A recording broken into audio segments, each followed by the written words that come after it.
Deixa Deus te usar. Amém?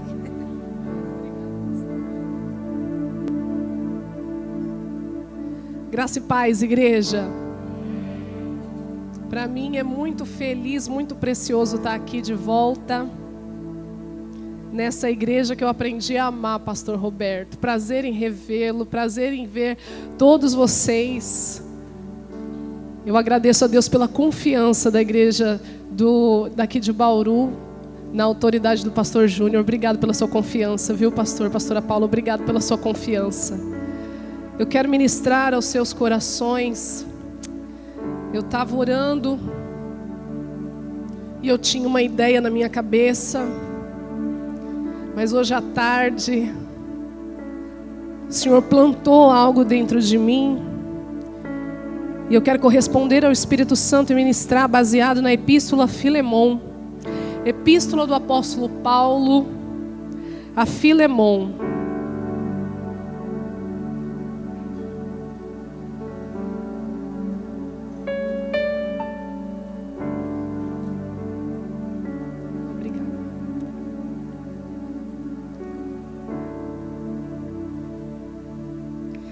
Geralmente nós pegamos um versículo-chave que encerra em si um raciocínio para basearmos a ministração, mas essa epístola, ela é pequena, né? E eu amo ler ela toda, porque ela vai nos falando de uma maneira tão clara, que ela por si prega. Está escrito assim, no capítulo 1, aliás é só um capítulo, eu vou ler até o 25. Está registrado dessa maneira na palavra de Deus. Acharam? Amém? Ele é tão pequenininho, né? Paulo, prisioneiro de Jesus Cristo, e o irmão Timóteo ao amado Filemon, nosso cooperador. E a nossa amada Áfia e Arquipo, nosso camarada, e a igreja que está onde? Que está onde? Graça a vós e paz da parte de Deus nosso Pai e do Senhor Jesus Cristo. Graças dou ao meu Deus, lembrando-me sempre de ti nas minhas orações, ouvindo do teu amor e da fé que tens para com o Senhor Jesus Cristo e para com todos os santos, para que a comunicação da tua fé seja eficaz no conhecimento de todo o bem que em vós há por Cristo Jesus. Tive grande gozo e consolação do teu amor, porque por ti, ó irmão, as entranhas dos santos foram recriadas. Por isso, ainda que tenha em Cristo grande confiança para te mandar o que te convém, todavia peço-te antes por caridade, sendo eu tal como sou, Paulo o velho e também agora prisioneiro de Jesus Cristo. Peço-te por meu filho Onésimo, que gerei nas minhas prisões, o qual no outro tempo te foi inútil, mas agora a ti e a mim muito útil. E tu mandei a enviar, e tu tornas a recebê-lo como as minhas entranhas. Eu bem o quisera conservar comigo, para que por ti me servisse nas prisões do Evangelho. Mas nada quis fazer sem o teu parecer, para que o teu benefício não fosse como por força, mas... O que está escrito? Porque bem pode ser que ele se tenha separado de ti por algum tempo, para que o retivesses para... Não já como servo, antes mais do que servo, como irmão amado, particularmente de mim, quanto mais de ti, assim na carne como no Senhor. Assim, pois, se me tens por companheiro, recebe-o como a mim mesmo. E se te fez algum dano ou te deve alguma coisa, põe isso na minha... Eu, Paulo, de minha própria mão escrevi: eu pagarei, para te não dizer que ainda mesmo a ti próprio a mim te deves. Sim, irmão, eu me regozijarei de ti no Senhor. Recreia minhas entranhas no Senhor.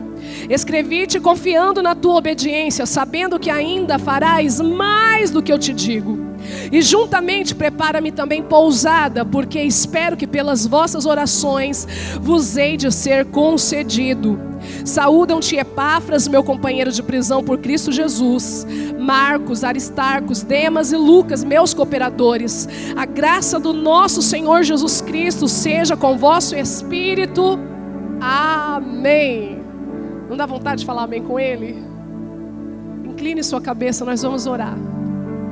Pai, é no nome de Jesus que comparecemos diante de Ti, Senhor. Nós celebramos a Tua vitória, nós celebramos a Tua vida e a Tua conquista e a Tua ressurreição. Pai amado, e é pela Tua morte que ela aconteceu sobre nós também. Eu oro, Pai amado, que o colírio, Senhor, descrito na Tua palavra, venha sobre os nossos olhos.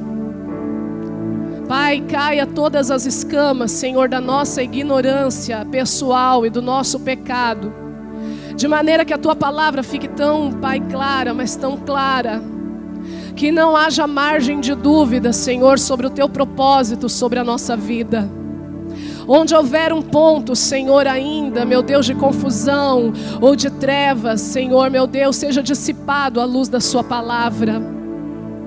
Senhor, eu digo como o salmista pôde dizer também, eu faço, Senhor, dele as minhas próprias palavras, eu folgo com a Tua palavra, como aquele que acha um grande tesouro, um grande despojo. A Tua palavra é viva, a Tua palavra é eficaz, a Tua palavra restaura, a Tua palavra cura, a Tua palavra liberta, a Tua palavra é lâmpada, a Tua palavra é luz, a Tua palavra é martelo, a Tua palavra é espada, a Tua palavra é vida, Senhor, para o moribundo, Senhor. Oh, Pai, aplica a Tua palavra segundo o Teu Espírito Santo, de tal maneira, Pai amado, que nós possamos assumir o contorno da Tua vontade absolutamente. Pai amado, não sobre nada sem ser ministrado, Pai amado, em nós, através de Sua palavra. Senhor, eu de mim coloco sobre Ti, Senhor, toda a minha dependência e esperança, sabendo, Pai, que sem Ti eu nada posso fazer. Pai amado, eu não sei como falar com a Tua igreja, porque ela é preciosa demais. Meu Pai, ela é, Senhor, preciosa demais, Senhor. Ela é totalmente Tua e é o Senhor que a cuida e alimenta.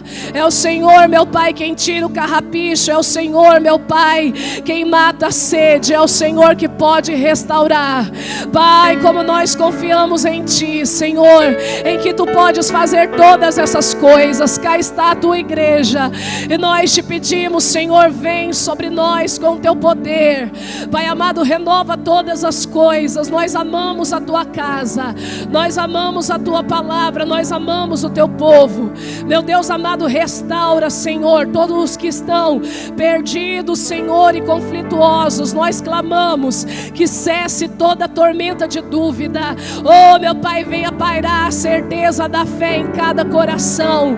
Meu Pai, em nome do Senhor Jesus Cristo, nós já queremos declarar, Senhor, a derrota de toda armadilha e de toda mentira, em nome de Jesus Cristo. Pai, revela a Tua palavra. Revela a Tua palavra, Senhor. Revela a Tua palavra, em nome de Jesus. Amém, igreja. Irmãos, essa epístola, ela foi confiada a um cooperador de Paulo. E ela nos apresenta uma situação onde nós vamos encontrar alguns personagens que são chaves nessa história. E ela é escrita por causa do mais fujão deles. Ela é escrita por causa de uma pessoa que aparentava um problema. A inspiração dessa carta, que é uma carta de reconciliação, E que venha sobre nós esse espírito de reconciliação em nome de Jesus, amém? É uma carta que visa fazer uma conexão. É uma carta que quer pactuar duas pessoas que tinham o seu relacionamento rompido. Paulo tem um espírito de reconciliação. E ele vai descrevendo o que foi que aconteceu. O pano de fundo está na cidade de Colosso. Colosso abriga a casa de uma família temente ao Senhor. Áfia e Filemon são duas pessoas, são dois servos de Deus que abrem a sua casa para que o evangelho possa ser propagado, para que o evangelho possa ser promulgado. Eles têm uma condição um pouco melhor, eles têm condição financeira. Paulo vai dizer aqui que o Filemon é daqueles que recreiam as entranhas dos santos. Eu acredito que ele está falando de duas maneiras. Ele está falando sobre apoio financeiro, ele está falando também sobre uma voluntariedade que edificava a igreja. Filemon é um homem completamente hospitaleiro, ele é dado, ele é voluntário, ele dá um testemunho de alguém que de forma legítima está amando a Deus. Mas tem alguém na sua casa que não consegue compreender esses desígnios. Existe alguém dentro da sua casa que olha o desenrolar da fé daquele casal, que olha a fé do desenrolar das pessoas que estão se agregando na casa deste homem e não está gostando nada do que vê. Ele olha e imagina que aquilo não é para si, e essa pessoa que está olhando, ele se chama Onésimo. Onésimo é um escravo, Onésimo é um serviçal. Onésimo trabalha para Filemon e Onésimo está observando o desenrolar daquela fé. Existe alguém que olha o que nós estamos fazendo em Cristo. Existe alguém observando o que estamos vivendo em Cristo, mas ainda não recebeu revelação suficiente para abraçar a mesma causa que nós estamos abraçando. Existe alguém que está vendo você vir à igreja. Existe alguém que observa você se aproximar do culto santo para comparecer diante do Senhor e até interpreta errado, acha que é alguma fuga, algum tipo de muleta, algum tipo de escape emocional para aliviar suas pressões, e não pode compreender o nível de vida que está fluindo de dentro de nós, e eles não podem compreender que nós estamos morrendo de sede e de fome de justiça, e o que nos une aqui neste lugar é um amor, é uma paixão em torno desse nome chamado Jesus. Eles não podem entender porque ainda não receberam, mas eu quero ser boca de Deus para dizer que o Senhor vai alinhar aqueles que estão na nossa vida em nome de Jesus. Você recebe essa palavra? O Senhor tem poder de alinhar, o Senhor tem poder de reconciliar.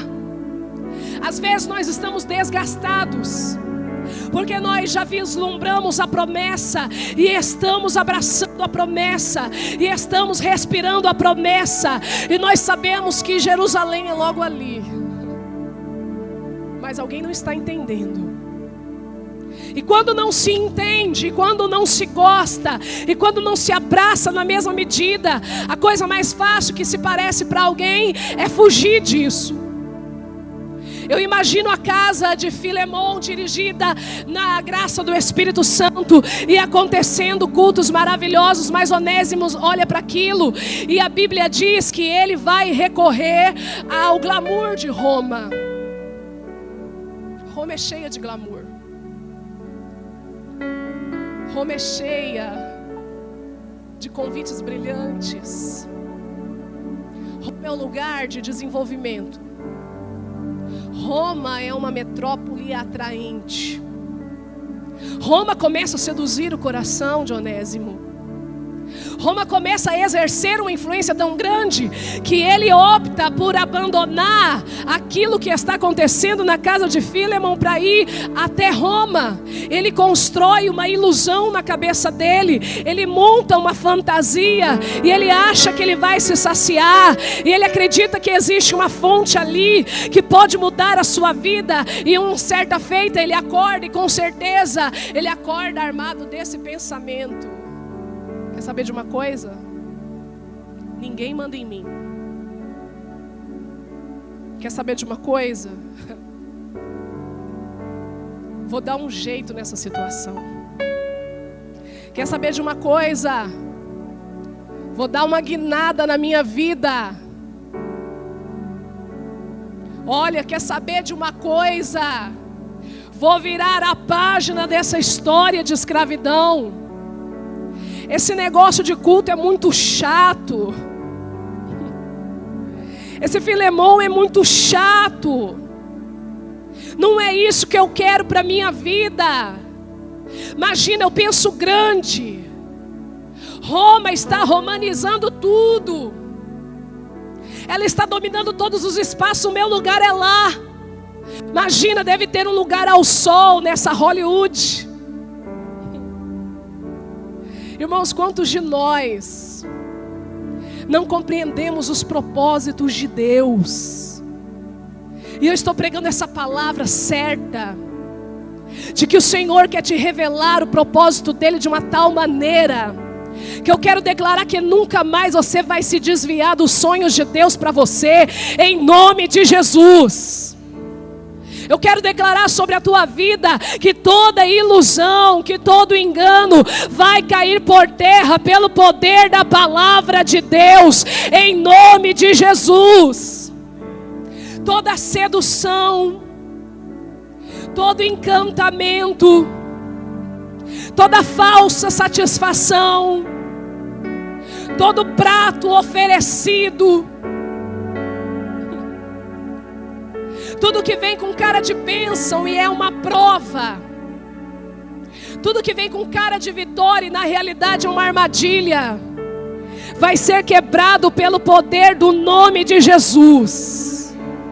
O Senhor quer te soltar essa noite. O Senhor quer nos libertar essa noite.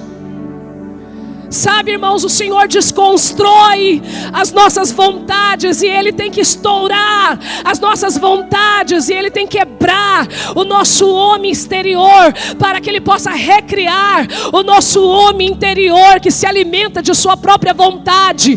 Ele tem que quebrar as minhas teimosias, Ele tem que quebrar os meus orgulhos, Ele tem que queimar as minhas vontades contaminadas para estabelecer a sua vontade. E não importa como Ele vai fazer isso, mas eu quero declarar que Ele o fará em nome de Jesus. Grande é o que Deus tem com o seu povo. Oh, irmãos, você acha que o Onésimo não recebeu conselho? Você acha que Onésimo não recebeu investimento? Eu tenho certeza que sim, mas ele faz uma escolha. E existem momentos que Deus vai tratar com aqueles que nós estamos intercedendo exatamente dessa maneira. O Paulo vai me dizer que a distância que está acontecendo agora entre Filemon e Onésimo, ela é terapêutica. Ele diz assim: olha, receba ele, porque por certo, por um tempo você teve que ficar sem, para o reter para sempre. E eu quero profetizar isso sobre a tua vida em nome de Jesus. Aquilo que parece ter ido embora vai voltar em outro nível de vitória em nome do Senhor Jesus. Imagina, eu quero Roma. Como é terrível a gente ver a pessoa perdendo a visão dos propósitos de Deus. Como é horrível. Eu imagino quando Filemon acordou um dia e alguém denunciou: o Onésimo não está mais aqui não. Já procurou nos quartos? Já. Vocês já foram na casa de fulano? Fomos. Não achou? Não. Eu imagino o coração daquele homem temente a Deus. E eu sei que eu estou pregando para alguém que está cansado de uma batalha. Eu estou pregando para alguém que está cansado de tentar resolver com as suas mãos. Mas o Senhor te atraiu a esse endereço para dizer que a tua oração vai ser respondida, a tua oração vai ter resposta, a tua oração vai vir na tua direção com uma resposta tão alegre que o Senhor vai te surpreender. Ele vai trabalhar onde você não imagina, Ele vai trabalhar onde você não pode ir, Ele vai operar onde tua mão não alcança, porque a nossa oração tem pés e anda, tem asa e voa. Não desista da oração. O Onésimo está lá, pastora Paula, nas ruas de Roma, se achando, com a sua mochilinha. E Deus tem como paralisar um rebelde. Ele sabe como apertar o botão. Ele sabe como colocar limites. Ele sabe como pontuar as coisas. E daí eu imagino a polícia. Eu imagino a guarda pretoriana. Eu imagino os policiais da época. Batida policial. Documentos, por gentileza. Hã? Documentos. Então. Não adianta. Ele é pego. Fugitivo. Ele é enquadrado. Ele é capturado. Ele está tentando correr de algo que é divino, e de coisas divinas não dá para correr. Se você sobe no monte, está lá em cima.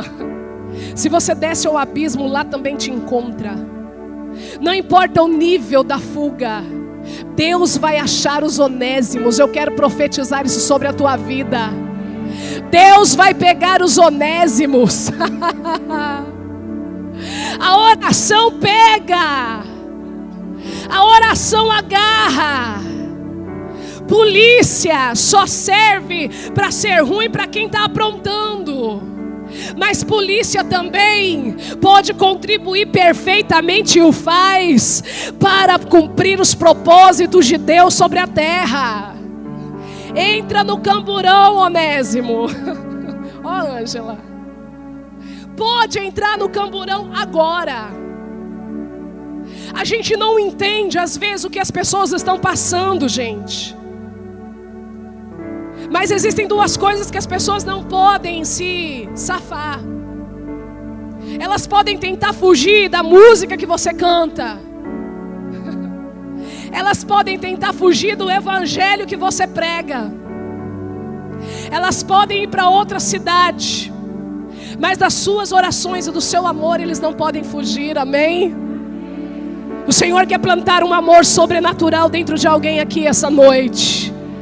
Ele está dizendo: não desista, Deus tem uma obra tremenda. Vai haver retratação e reconciliação, porque a tua vida está na brecha. O Senhor está atraindo alguém aqui para a brecha nessa noite. Vai para a delegacia.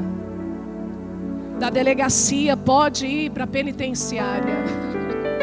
E a gente vai assistindo o tormento da pessoa e dá uma angústia. Mas vai dando uma angústia, mas vai dando um sofrimento. Você acha que nada mais pode acontecer errado, e de repente acontece. Você fala: não, pior do que isso não vai ficar. E não é que fica, gente. Eu estou pregando para alguém que está vendo isso diante de si. E o Senhor te trouxe aqui para te revestir. O Senhor quer tirar essa dor do seu coração. Ele está falando para alguém aqui: eu estou no controle dessa situação. A palavra da parte de Deus para quem ora é: tudo coopera para o bem daqueles que temem a Deus e são chamados pelo seu decreto. Isso vai redundar num resultado tão grande que você vai ter testemunho para contar. Parece que as coisas estão dando errado, parece que está saindo dos trilhos, parece que tem alguma coisa esquisita acontecendo, mas é a vontade de Deus sendo estabelecida. E se precisar Jesus parar o rebelde, Ele para. Se precisar Jesus amassar, Ele amassa. Irmãos, eu imagino a cara do Onésimo. O que ele queria? Liberdade. A sede da liberdade. Ele vai para Roma por quê? Porque ele quer ser livre. Ele não quer mais ser escravo. Ele acha que está tudo errado. Mas lá em Roma, o que ele conhece É uma prisão que ele nunca conheceu. Ele achou que ele era preso, mas de fato agora ele está sendo preso. Ele vai parar num lugar onde realmente ele é cerceado da liberdade que ele tanto prezava. E às vezes a gente fica assim. Deus tem um propósito, mas a gente acha que é esmagador demais a vontade de Deus, porque eu vou deixar de ter que fazer isso ou aquilo. Mas liberdade mesmo, gente, é estar em Cristo Jesus, o nosso Senhor. Isso é ser livre. O Onésimo não entendia nada sobre liberdade. E ele vai lá para a cadeia, gente. Eu acho tremendo isso. Ele vai para a cadeia. E eu imagino a raiva, porque ele tinha uma expectativa. Ele está indo em Roma, construindo uma ilusão. Ele tem uma expectativa que a sua vida vai mudar, e que o jeito dele fazer as coisas vai funcionar, e que a inteligência dele fez com que o seu patrão não percebesse as coisas. Talvez ele estivesse se gratulando pela sua própria inteligência, quando ele é parado. E quando tudo isso frustra, quando tudo isso naufraga, eu imagino a raiva desse homem. Eu imagino o pastor Roberto, ele na prisão, muito desapontado. E a raiva possivelmente oscilava entre ele mesmo e as pessoas. Como eu pude errar? Ou como fulano não me ajudou? A gente vai oscilando. Eu imagino que os primeiros dias dele na prisão foram de muita raiva, de muita revolta, de mau humor. Eu acredito que ele está ali muito mal-humorado, de pouca conversa. Mas eu imagino a cena. Eu imagino a cena dele conversando agora com um prisioneiro que está lá dentro. Uma conversa mais ou menos assim: por que você está aqui? Porque alguém mais cordial tem que chegar e romper o silêncio. Não acredito que tenha sido Onésimo, mas alguém com mais paz interior para fazer isso. Por que você está aqui? Porque eu morava na casa de umas pessoas que entraram para uma religião barulhenta ela, uma religião bem barulhenta, e uma falação. Eu não aguentei não. Imagina, povo chato, povo ignorante, povo esquisito. Cansei. Falei, vou romper com isso aqui. Isso aqui está muito desagradável. E eu fugi.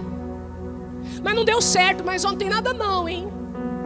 Eu estou aqui dentro, já estou dando uma olhada nos pontos vulneráveis. Fugi de lá. Vou fugir daqui também. Eu vou montar um esquema. Eu imagino ele compartilhando as coisas. Você, por que você está aqui? Você parece tão diferente, tem uma paz em você. Você parece ter um contentamento, que coisa esquisita. Você não está chateado? Olha o jeito que esses homens nos tratam.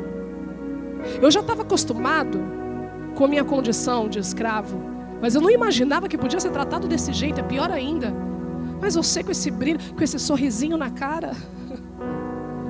Por que você está assim? Aliás, o que você fez? Por que você está aqui? Eu imagino a resposta. Eu imagino um perguntando para o outro: como é que você chama? Ele, Onésimo. O nome Onésimo remete à palavra útil. E aí a pergunta volta para o seu interlocutor: como é que você chama? Meu nome é Paulo. Meu nome é Paulo. Por que você está aqui? Olha, eu estou aqui. Não, eu até compreendo você. Eu também, quando comecei a ver essa fé, eu concordo, povo barulhento, hein? Que povo esquisito, concordo com você. Eu também tinha essa mesma raiva. Nossa, como eu me identifico com o seu discurso. Nossa, olha, eu me identifico profundamente com o que você está dizendo. Eu sei o que é isso, eu vivi na minha pele. Um povo que foi lá para Jerusalém, né, se reúne, não é? Uma raça esquisita, está toda hora junto, não é? Isso! Nossa, você sabe do que eu estou falando. Sim, Onésimo, eu sei. Eu tinha tanta raiva daquele povo que eu peguei uma carta, sabe, com os meus comandantes. Eu mandei eles me dar uma autorização. Onésimo, você não tem noção. Você fugiu deles, mas eu era o contrário, era um pouquinho mais ruim. Eu fazia eles fugirem de mim, Onésimo. Sério? Sério? Onésimo, eu peguei o meu cavalo, eu peguei uma tropa, eu montei uma equipe bem preparada, porque eu queria acabar com esse povo. Um povo que dava glória a Deus, um povo que dava aleluia, um povo que falava uma língua esquisita. Eu queria acabar com esse povo, Onésimo. Eu fiz uma viagem contra eles, mas sabe o que aconteceu? Eu imagino a empolgação de Onésimo achando que encontrou alguém da mesma laia. Eu quero declarar uma armadilha santa sobre aqueles que você está orando em nome de Jesus. Eu não sei quem você é nessa história. Eu não sei se você é o intercessor, eu não sei se você é o fujão, ou se você é aquele que vai dar o testemunho do que Deus fez na sua vida. Mas o Senhor está te encaixando aqui na unção do Espírito Santo, e Ele quer te usar, amém? Pois é, Onésimo. E aí eu corri. Mas sabe o que aconteceu? Eu estou lá pronto para executar o meu plano. Eu ia acabar com a raça deles, eu ia pôr fim a um foco religioso perto de Damasco. Mas aí de repente uma luz apareceu no caminho. Sabe, Onésimo, era uma luz mais forte que o sol do meio-dia. E aquela luz me deixou completamente cego. E aquela luz não era uma luz, Onésimo. Aquela luz era uma voz. E não era só uma voz, era uma pessoa. E era uma pessoa que se apresentou. E sabe, aquela pessoa começou a falar comigo, Onésimo. E ele me falou assim: Saulo, Saulo, por que me persegues? Oh, irmãos. Sabe, Onésimo, e de repente, quando aquela voz se aproximou de mim, eu comecei a ficar cego, eu não consegui perceber eu. Um homem rígido, firme, completamente líder. Não tive outra alternativa a não ser me prostrar, a não ser me render. Onésimo, aquela glória encheu a minha vida de tal maneira que eu comecei a perceber como eu estava errado. E aquela voz começou a me conduzir, ninguém entendeu nada. Mas eu comecei a perceber o quanto eu era miserável, o quanto eu era pecador. Eu imagino Paulo testemunhando. Sabe, Onésimo, aquele ódio que eu tinha por aqueles crentes, de repente começou a sair do meu coração, porque um amor que eu nunca tinha recebido antes começou a nascer. Eu que andei na sinagoga de culto em culto, eu que conhecia o Torá, eu que conhecia o Pentateuco, eu que conhecia o farisaísmo, eu que fui criada aos pés de Gamaliel, eu que era inteligente, religioso, zeloso, o melhor da minha turma. De repente percebi que existia algo maior do que eu tinha vivido. Sabe, Onésimo, de repente eu percebi que não era um povo qualquer, era um povo guiado, era um povo amado, era um povo cuidado, era um povo completamente abastecido da glória de Deus. Eu imagino o Onésimo ouvindo o testemunho. Como assim? E aí? Fiquei cego. Fui para uma rua chamada direita. E sabe o que aconteceu? Um desse povo barulhento bateu na minha porta um dia dizendo que precisava orar por mim, Onésimo. E sabe, eu que nunca tinha recebido um cristão e falado pacificamente, agora eu estava impotente, eu estava cego, mas o meu coração tinha um amor inexplicável. E esse crente que eu tanto odiei, esse crente que eu tanto detestei, tanto persegui, foi ele que colocou as mãos sobre mim. E quando ele colocou a mão, as escamas caíram. Não foi uma oração longa não, Onésimo, foi curta, mas as escamas caíram. E quando as escamas caíram, eu comecei a receber o enchimento do Espírito Santo, e nunca mais eu fui a mesma pessoa, porque a minha alma foi tocada pelo fogo de Deus. Eu imagino Paulo dando os testemunhos. Sabe, irmãos, quando Deus tem um propósito, você corre e cai nos braços de Jesus Cristo. Você recebe essa palavra? Você corre, corre, corre, e Deus te pega na curva. Você corre, corre, corre, e Deus fecha o cerco. Ele correu de Colossos, correu de Filemon, correu dos crentes, correu e caiu nas mãos de quem? Do mais barulhento dos crentes. Do mais chato dos crentes. Paulo é tão chato que ele prega, porque ele quer ensinar.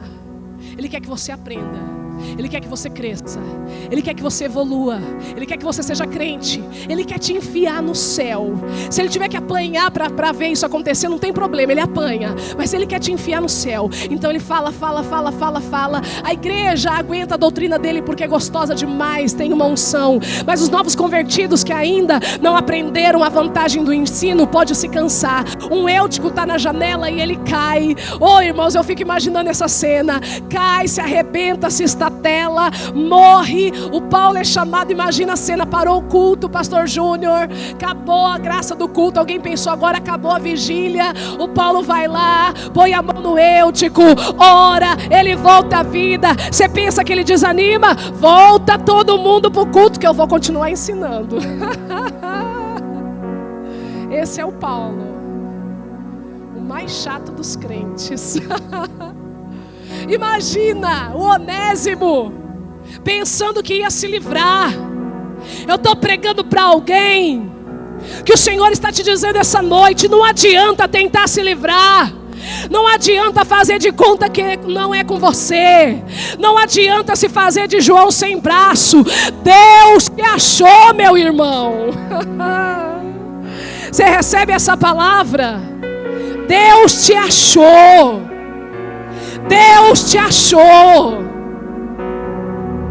Imagina o Onésimo, não tem para onde correr, está preso. Não dá para disfarçar, está preso. Não dá para ir para outro cômodo, está preso. Não dá para pedir transferência de cela, está preso. Eu amo esse episódio, porque mostra como Deus é poderoso para arrancar todas as nossas defesas. Ele quer te desarmar nessa noite. Entrega a tua bazuca, é mais fácil. Entrega suas armas. Pega a bandeira branca e faz assim, é mais fácil. Se renda nessa guerra ao Senhor Jesus Cristo. Deixa Ele te encher, deixa Ele te usar. Deixa Ele te preencher, deixa Ele te transformar, deixa Ele te queimar, deixa Ele mudar, deixa Ele te lavar, deixa Ele te limpar. Levanta a bandeira branca e diz: eu estou passando para o teu exército, Jesus, pode me usar, eis-me aqui, dá tudo diante de ti. Ele vai quebrando as defesas. Não tem para onde correr.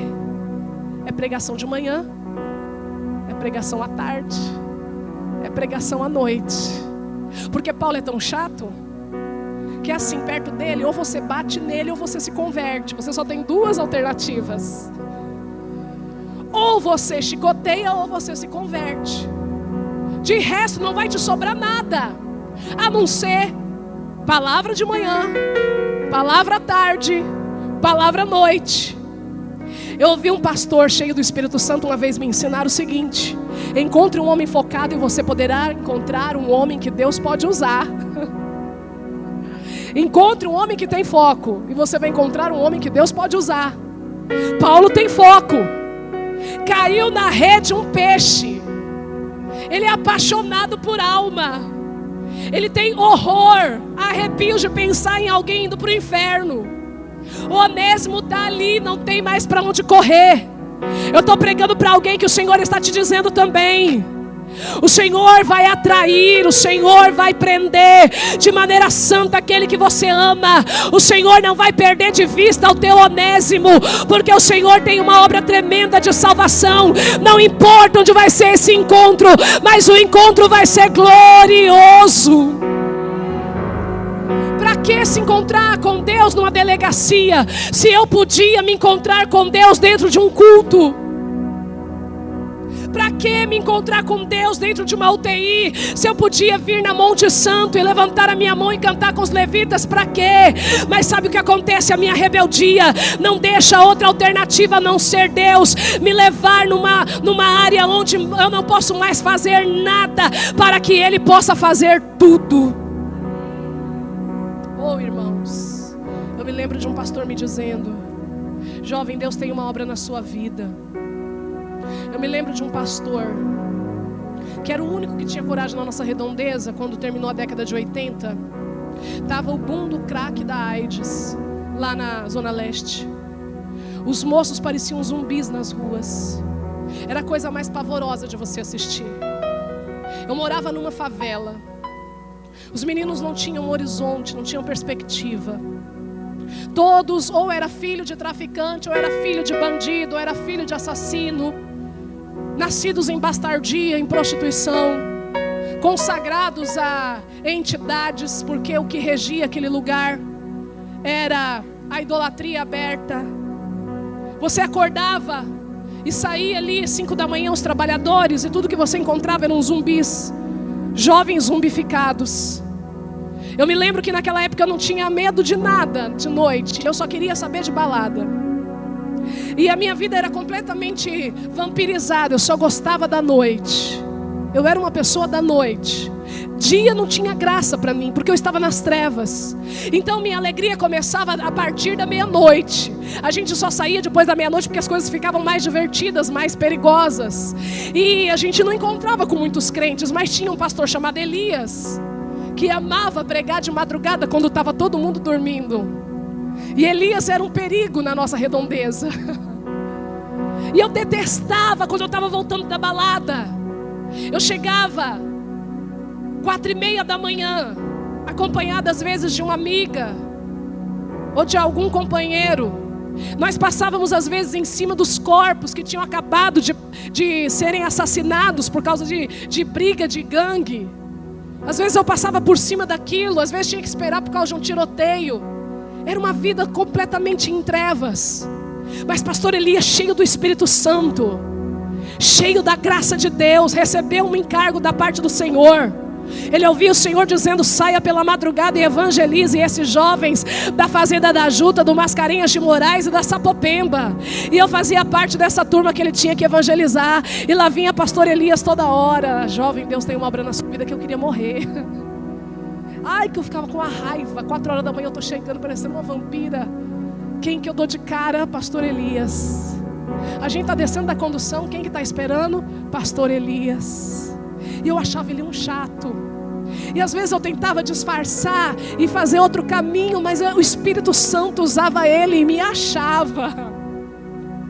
Lá vinha pastor Elias com aquele folhetinho que eu nunca lia, mas a minha mãe me deu educação, então eu pegava. Mas eu nunca lia porque eu achava desinteressante aquilo. E pastor Elias, cheio de Deus, jovem. Tinha dia que ele era tão ousado que ele falava: deixa eu orar por você agora. E ele colocava as mãos e eu ficava assim com o pé. Aí um dia nós estamos numa roda, todo mundo usando droga, todo mundo loucão. Eu já estava alterada, não tinha condição de andar muito. Era junho, frio. Uma bota, 2 calças, 2 jaquetas, uma minha e um de um amigo. Movimentos comprometidos, cabeça alterada, lerdeza por causa do que eu tinha usado. De repente surgem 2 homens no horizonte, um vai para a direita, outro para a esquerda, começam a atirar. Eu não sei até hoje porquê. Eu só sei que todo mundo saiu correndo. Os que me diziam amigos me deixou lá. Eu era a única mulher do grupo. Eu só vi alguém me pegar pelo colarinho, me colocar em pé e dizer assim: corre! E me dar um solavanco. Eu nunca vou esquecer dessa situação. Eu via os projéteis passando pela minha cabeça e passando pelas minhas pernas, aquele brilho de fogo passando, e eu ficava pensando: não vai ter jeito, eu vou morrer. Naquela época tinha Notícias Populares. Quem lembra desse jornal? Se você espremesse, saía sangue. Muitos dos meninos dos Mascarenhas de Moraes tinham sido primeira página, mortos por gangue, Comando Vermelho. Começou a entrar o PCC naquela região. Eu falei: eu vou estar na primeira página do Notícias Populares. Foi isso que me veio na cabeça. E eu tô correndo, mas o movimento está completamente comprometido. Todo mundo saiu na minha frente. Naquele momento eu lembrei das madrugadas geladas, que eu chegava completamente louca, mas o pastor Elias me dizia que Jesus me amava.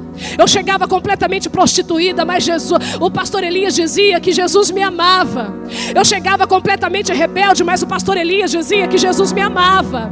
Eu chegava completamente endemoniada, mas o pastor Elias dizia que Jesus me amava.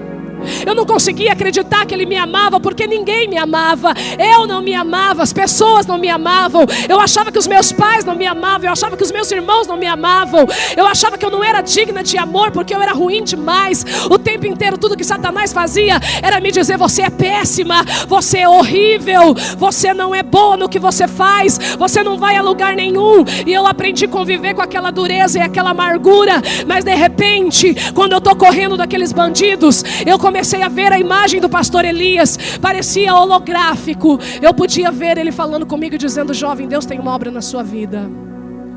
Oh, irmãos, eu fiz uma oração íntima. Eu disse: Deus, se é verdade que o Senhor tem obra, eu preciso sair dessa armadilha. Eu não sei o que eu vou falar para minha mãe. Eu não sei, minha mãe não vai aguentar isso. A minha mãe não vai, minha mãe nem sabe que eu estou aqui. Minha mãe não vai aguentar, meu pai não vai aguentar. Se o Senhor tem uma obra na minha vida, me livra. Mas eu queria, não era salvação, eu queria a libertação daquele episódio perigoso. Irmãos, quando eu orei com sinceridade dentro do meu interior, o Senhor veio com poder sobre a minha vida. Mas naquele momento eu caí num barranco, havia um barro e eu caí. Os homens se aproximaram muito mais. Mas na hora que eu caí, eu estava totalmente já entregue na mão do Senhor. E eu senti um poder vindo sobre mim. Uma mão me colocou em pé. A perturbação daquelas drogas saíram da minha cabeça. Eu fiquei lúcida, recebi uma força no corpo. E eu comecei a correr como eu nunca corri, parecia uma maratonista. Os meus companheiros estavam lá na frente, mas eu consegui passar eles, porque uma força veio sobre mim. Eu que não me ajoelhava para orar, eu que não me rendia diante de uma oração. Quando cheguei do outro lado da avenida, não tinha nem força nas pernas. A única coisa que me restou fazer foi ajoelhar-me. Todo mundo fugiu e se escondeu. Recebemos um grande livramento. No dia seguinte, eu disse assim: Senhor, eu vou me entregar ao Senhor. Eu vou na casa de algum crente, eu vou ser crente. Irmãos, eu fui salva naquela semana pelo Senhor Jesus Cristo. Jesus fechou a boca do leão. Jesus fechou a boca de Satanás. Eu estou pregando para alguém que o Senhor também vai te surpreender. O teu Onésimo está sendo cuidado. O teu Onésimo está sendo protegido. O teu Onésimo está sendo guardado pelo Senhor essa noite. O Senhor te trouxe aqui para colocar fé no seu coração. Creia no agir de Deus. O Onésimo não tem outra alternativa a não ser se converter. Eu fico pensando: poxa, se eu estou lá em Colossos, tenho que ouvir o meu patrão pregar. Eu estou aqui ouvindo esse homem pregar. Não, eu vou parar para ouvir. Eu vou parar para ouvir. O Onésimo se converte. O Onésimo se converte tanto que ele começa a servir o apóstolo. Ele começa a fazer a obra. E ele faz com tanta presteza que o apóstolo diz assim: ai, como eu queria ficar com ele. Como eu queria, ele é bom demais. Aí ele fala: olha, Filemão, ele podia ser o nome dele, ele faz uma brincadeira com o nome de Onésimo na realidade, porque o nome é útil. Mas apóstolo diz assim: ele pode ter sido inútil. Ele pode até se chamar útil, mas antigamente ele era inútil. Mas agora que o Senhor o lavou, ele é tão útil que eu queria ele para mim. Sabe, irmãos, quando Jesus nos lava da nossa rebeldia, da nossa teimosia, o nosso potencial, ele é completamente santificado para o Senhor. E eu quero profetizar que o Senhor vai tirar todo o bloqueio da tua vida também, em nome do Senhor Jesus Cristo, amém? Tudo que estava empoeirado por causa do pecado, por causa da iniquidade, o Senhor vai lavar para usar pelos seus propósitos, amém? Inútil, mas agora ele está sendo cheio da graça, ele está sendo cheio da vitória. Ele agora entende que ele não é mais, ele passa de servo para ser chamado de filho. Paulo diz assim: ele é o meu filho que gerei nas prisões. Se tem uma coisa que Paulo sabe fazer, é gerar filho, gente. Sabe o que eu acho lindo em Paulo? Ele diz assim: eu estou te dando um conselho, Filemon, porque você é meu camarada, e te dou baseado na minha própria experiência. Paulo, o velho, o que tem experiência. Paulo, o que está preso, é velho e está preso. Mas sabe o que eu aprendo, pastora Paula? Crente que ama, crente cheio do Espírito Santo, não tem limite para ganhar alma, não tem limite para gerar. Não vem me dizer que prova mata crente. Prova não mata crente. Provação não mata crente. Luta não mata crente. Ele está preso, ele está velho, mas ele está gerando. O Senhor está falando para alguém aqui: não ponha desculpas no chamado de Deus. Deus quer que você gere. Você está na prova, mas vai gerar. Está na luta, mas vai gerar. Está limitado, mas vai gerar. Está nas prisões, mas vai gerar. Eu não sei qual é a tua prisão. Prisão fala de limite. Alguém tirou sua liberdade, alguém tirou sua alegria, alguém delimitou um espaço para você se movimentar. Mas se você tiver amor no seu coração, você vai gerar em nome de Jesus. O Senhor está dizendo que nada vai te impedir de gerar. Eu quero declarar sobre a tua vida um ventre fértil. Ventre fértil.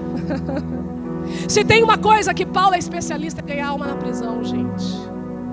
Ele apanha em Éfeso, ele vai para a cadeia, ele ouve o Senhor falando para ele que tem um homem na Macedônia, na Europa, que precisa dele. Ele está lá na prisão, amarrado no tronco, no cárcere interior, porque alguém achou ele muito perigoso, e ele era mesmo. Quando ele abria a boca era um perigo. Ele está cantando e ele está orando com Silas. Eu acho tremendo que a Bíblia vai me dizer que todos os prisioneiros ouvem Paulo, ouvem Silas, mas o homem da visão, que era o macedônio, que é o carcereiro, sabe o que ele está fazendo? Ele está roncando, ele está puxando uma palha, gente, ele está dormindo. Aí eu fico olhando e fico pensando que tem gente que Deus tem propósito e ele nem sabe o valor que está diante dele. Talvez alguém não está te valorizando a tua pregação. Ele nem sabe o que é que ele tem diante de si. O Paulo está cantando, Silas está orando, e o homem está dormindo. Tem gente que é assim, não acorda com louvor, não acorda com oração, não acorda com culto, não acorda com evento, não acorda com chacoalhão. A gente até compra um CD, coloca lá, põe alto para ver se, né, a pessoa é ministrada. Sabe o que ela faz? Põe o pancadão para combater o teu louvor. Para falar, quer saber? Eu vou ouvir funk. Tira essa Damares, tira esse Diante do Trono, tira Antônio Cirilo. Eu quero eu quero pancadão. Tem gente que não acorda, gente. Só que se não acorda com oração, se não acorda com adoração, Deus manda um pequeno terremoto para a pessoa acordar. Mas que acorda, acorda, em nome de Jesus. Não quer acordar por bem, vai acordar no terremoto, simples assim. Está dormindo, não está dando valor. Deu terremoto, as portas abrem, o desespero chega. Sabe o que eu acho lindo que o Senhor faz com aquele carcereiro que Paulo gera? A mesma coisa que fez com Onésimo. O carcereiro, gente, o que ele tem na mão? A principal ferramenta para ele trabalhar: chave. Não é chave. Ele tem chave, molhos de chave. São muitas portas, muitas celas. Ele precisa usar, ele sabe como usar, todo mundo confia. Chave a gente só dá na mão de alguém de confiança. Ele tem orgulho, eu imagino ele exibindo, passando pelos prisioneiros todos os dias, imaginando: olha, eu tenho a chave. Chave fala sobre sua competência. Mas quando Deus tem uma obra, e quando o Senhor quer chacoalhar alguém, Ele não precisa da tua chave. Ele manda o terremoto e a porta abre sozinha. Quando Ele quer abrir uma porta, Ele não precisa da tua chave. Ele não precisa da minha chave. A coisa mais humilhante é quando a minha chave não serve para mais nada. Tem gente que está se gabando porque tem uma chavezinha ainda. Não, eu tenho diploma. A hora que eu quiser a porta abre. Não, imagina, eu fiz teologia. A hora que eu quiser a porta abre. Não, eu ainda tenho alguma condição. minha profissão me garante uma autonomia, então a hora que eu quiser a minha porta abre. Imagina, ministério de louvor, minha voz é excelente, a hora que eu quiser, e aliás é só quando eu uso a minha chave é que a porta abre. Imagina prego, você não tem noção. Tem uma interpretação única, a hora que eu quiser é só eu usar a chave, a porta abre. E a gente esquece que quem abre porta é Deus, gente. É Deus quem abre a porta.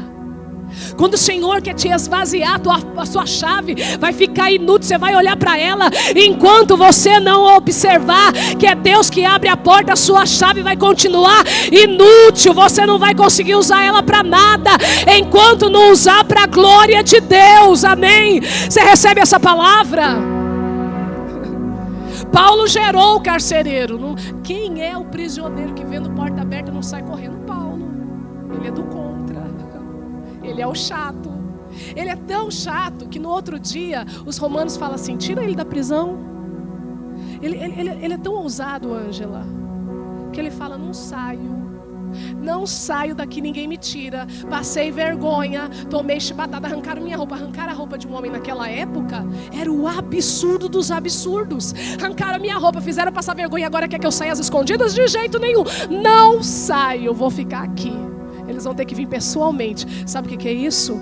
É a autoridade de Deus. Ele quer dar para você também em nome de Jesus. Não saio. Sabe por quê? Sou cidadão romano. Conquistei isso a alto preço. Sabe o que aconteceu? Os romanos tiveram que ir lá e se retratar com Paulo. O Senhor também quer te dar ousadia para a glória do nome dele. Amém? Paulo é especialista. Ele está falando: estou preso, mas eu gero. Estou cerceado, mas eu gero. O Senhor também quer que você crie vida para a glória de Deus. Deixa Deus te usar. Não olhe a tua fornalha, não olhe a tua aflição. A Bíblia diz que se eu observo o tempo, eu não semeio. O Senhor está dizendo: usa a tua semente. Há tempo e fora de tempo. Palavras são sementes, lança ela. O pastor Elias lançava todo dia na minha vida. Demorou mais de 1 ano para aquela semente dar fruto, mas essa semente já dura mais de 20 anos, porque palavras são sementes. O Senhor está encorajando alguém aqui a continuar. Levante mesmo a sua mão e recebe autoridade. Ele é especialista nisso. Ele já está velho, já viu essa cena antes. Ele tem que devolver Onésimo, mas agora ele manda uma carta. E sabe, irmãos, essa carta, o conteúdo dela era para aplacar a Filemon. Olha, recebe ele. E ali, Paulo é uma personificação de Cristo, que assume as nossas contas. Se ele te deve, acredita isso a mim, eu pago a você. Não deixa nenhuma pendência.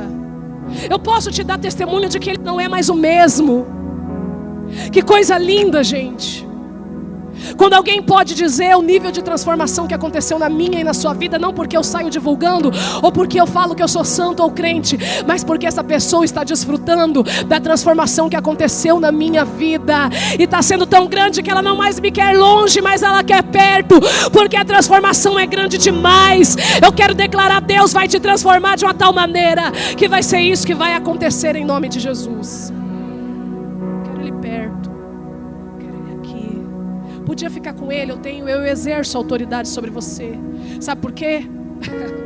Eu imagino, gente, não é coincidência, é Jesuscidência. Eu estou pregando para alguém nessa noite, que o Senhor está dizendo também que você vai se assustar com o nível do cuidado de Deus sobre a tua vida. Ele vai te justificar. As coisas degrigolaram, mas o Senhor está dizendo: eu contemplei tua rendição, eu contemplei a tua humilhação, eu contemplei teu arrependimento. O Senhor vai colocar as coisas no lugar. Receba essa palavra. Porque agora o Onésimo está salvo. Ele está salvo, mas ele está encrencado, gente. Ele está em maus lençóis. Como é que ele vai sair da prisão agora, depois dele ter aprontado? Mas ele vai agora com uma carta de recomendação. Ele vai com uma carta de recomendação. O Onésimo é justificado. Eu imagino, depois que passou o tempo, que ele já está discipulado, que ele fala: olha, Eu caí em mim, Paulo, como eu era terrível. Eu não devia ter fugido do meu patrão. Agora eu percebo quão bom ele era, porque as pessoas só vão perceber quem você é em Cristo quando elas também pertencerem a Cristo. Enquanto elas não forem de Cristo, elas não sabem o que está plantado em você. Irmãos, ele olha, eu imagino um arrependimento. Mas agora como é que eu vou chegar diante do meu patrão? Aí Paulo faz uma pergunta para ele: como é que chama o seu patrão? Então ele chama Filemon. O quê? Não acredito. Mas rapaz, você veio parar no lugar certo. Ele é meu filho na fé. Ele é meu camarada. Fique em paz. Eu vou escrever a ele. Eu sei que ele vai me obedecer. Eu vou limpar a tua barra, meu filho. Que coisa tremenda é quando Deus limpa a nossa barra. Você já sentiu isso na sua vida? Quando você dá aquela aprontada, aí você fala, não vai mais ter jeito. Mas quando Deus tem uma obra na tua vida, tudo tem jeito.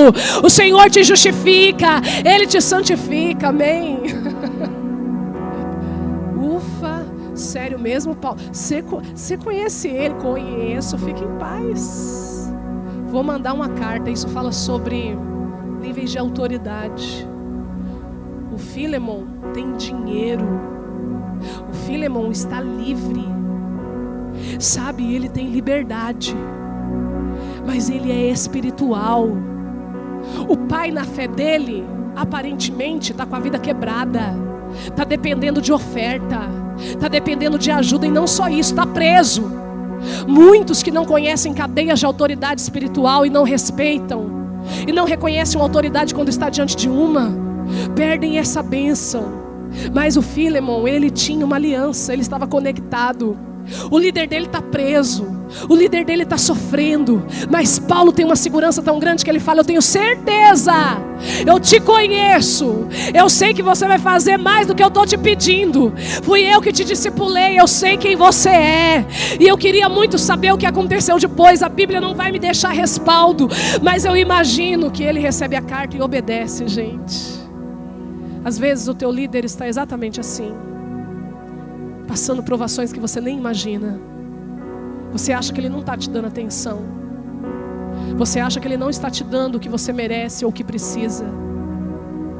Mas reconheça uma autoridade quando o Senhor te coloca debaixo de uma, porque você vai ser abençoado em nome de Jesus. Ele diz: eu confio em você. Eu sei quem você é. Eu sei que você vai me obedecer. Recebe ele de volta. Ele não é mais escravo, agora ele é filho. Como é lindo quando o Senhor nos tira da escravidão e nos dá o espírito de adoção, pelo qual nós podemos chamar Deus de Paizinho. Oh, irmãos, eu não sei quem você é nessa história, mas o Senhor vai te devolver aquilo que você perdeu em nome de Jesus. Tem coisa que eu estou orando, gente, e eu perco mesmo orando, e a gente não entende nada. Como assim? Eu estou orando e estou perdendo? Eu estou orando e estou perdendo, mas algo que é orado não é perdido. Eu imagino a dor daquele patrão crente. Mas agora, quando chega a notícia, receba essa palavra profética, vai chegar boas notícias na tua direção. Receba essa palavra no teu coração, vai chegar boas notícias no seu coração. Você sofreu, você chorou, mas o Senhor está falando, tem boas notícias chegando aí. Eu imagino aquele patrão pegando a carta agora e lendo. Não é prejuízo, não é um escravo mais. Agora ele é filho, não, ele não é mais um perdido. Agora ele é salvo, não, ele não usa mais droga. Agora ele está batizado com o Espírito Santo. Não está mais agora desempregado, ele é um homem próspero. Não é mais adúltero, é um homem santo. Não é mais uma perturbada, está completamente lúcida. Olha, não está mais endemoniada, agora faz a obra de Deus. Sabe por quê? Porque aquilo que eu oro eu não perco. Você recebe isso no seu coração? Eu imagino Filemon lendo, e era para ler para toda a igreja. Eu imagino ele sorrindo. E ele agora vai receber aquele homem transformado. Eu não sei quem você é nessa história, mas Jesus também quer transformar a sua vida. Jesus quer te soltar. Agora de escravo ele é obreiro. Agora de perturbado ele é santo. Agora ele é o motivo de uma epístola paulina preciosa. Ele é protagonista de uma história de transformação. O Senhor também quer fazer isso na sua vida, em nome de Jesus. Amém. Gere nas suas prisões, gere no seu sofrimento, porque vai ter boa notícia, vai ter resultado bom dessa dor. Amém. Vamos orar em nome de Jesus. Fique em pé.